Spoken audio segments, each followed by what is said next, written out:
Judul Ratu Elizabeth yang kedua, seorang keteguhan seorang ratu. Namanya tercatat sebagai pemimpin terlama dalam sejarah monarki Inggris, bukan sebagai pewaris tahta langsung. Namun demikian, takdir membawanya pada tanggung jawab besar sebagai simbol kekuatan dan keteguhan. Dialah Ratu Elizabeth yang kedua. Elizabeth atau dikenal dengan Ratu Inggris Alexandra Mary. Ratu Elizabeth Alexandra Mary Windsor lahir pada tanggal 21 April 1926. Ia adalah seorang anak pertama dari Pangeran Albert yang dikenal sebagai Raja George VI dan Elizabeth Bowes Lyon.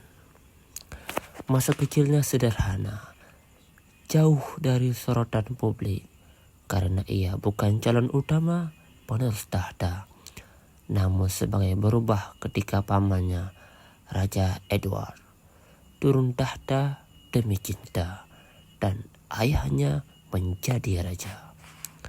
Sejak saat itu, Elizabeth kecil dipersiapkan untuk menjadi ratu. Di balik senyuman anggunnya, Elizabeth menjalani masa muda yang penuh disiplin. Ia belajar sejarah konstitusi, hukum, bahasa, dan Perancis, bahkan etiket kerajaan. Pendidikan ini bukan sekedar formalitas, tapi bekal untuk tugas yang kelak menantinya seumur hidup.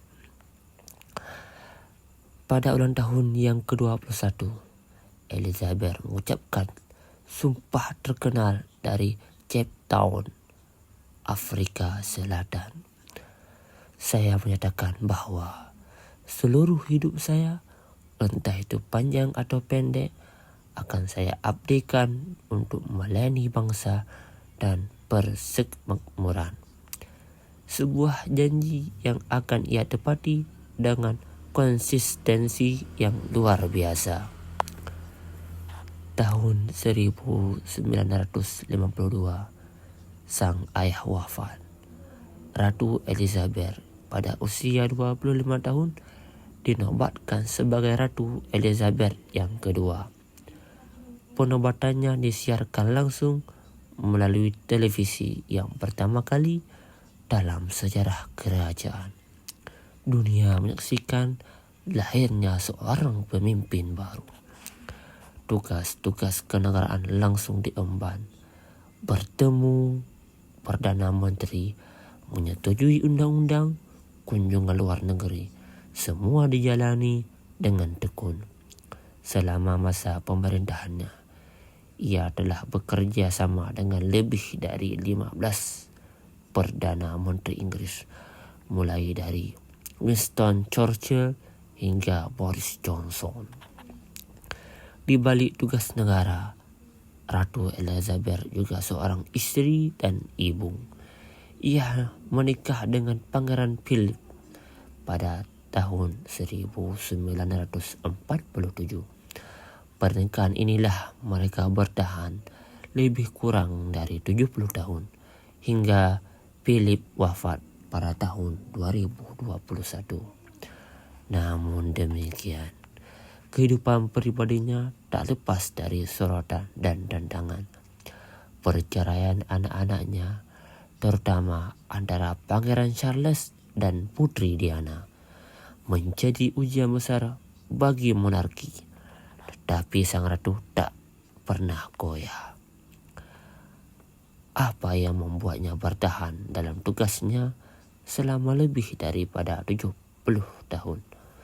Bukan tentang kekuasaan, bukan juga tentang kemewahan, melainkan rasa tanggung jawab serta dengan pelayanan.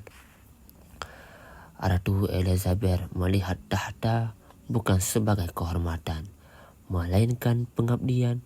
Ia memahami bahwa kehadirannya sebagai pemimpin konstitusional adalah simbol stabilitas, terutama di tengah krisis nasional maupun dunia.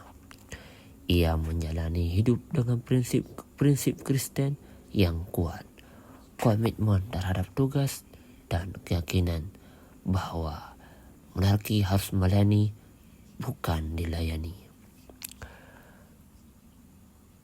Suara Ratu Elizabeth.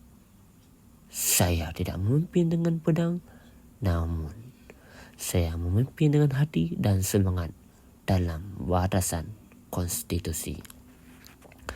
Selama lebih dari 7 dekade yang menyaksikan dunia berubah, perang dan perdamaian, runtuhnya kekaisaran Inggris, berkembangnya demokrasi modern, hingga pandemi global, Ratu Elizabeth yang kedua wafat pada 8 September 2022 dalam usia 96 tahun. Dunia berduka bukan hanya karena kehilangan seorang ratu, tetapi kehilangan simbol dedikasi yang langka. Dalam hidupnya, Ratu Elizabeth tidak hanya menjalankan tugas, tapi juga memberi makna pada pengabdian. Ia adalah contoh dari kepemimpinan yang tenang, konstan, dan bermartabat. Warisannya akan terus hidup bukan hanya di Inggris, tetapi di seluruh dunia. Inilah Ratu Elizabeth.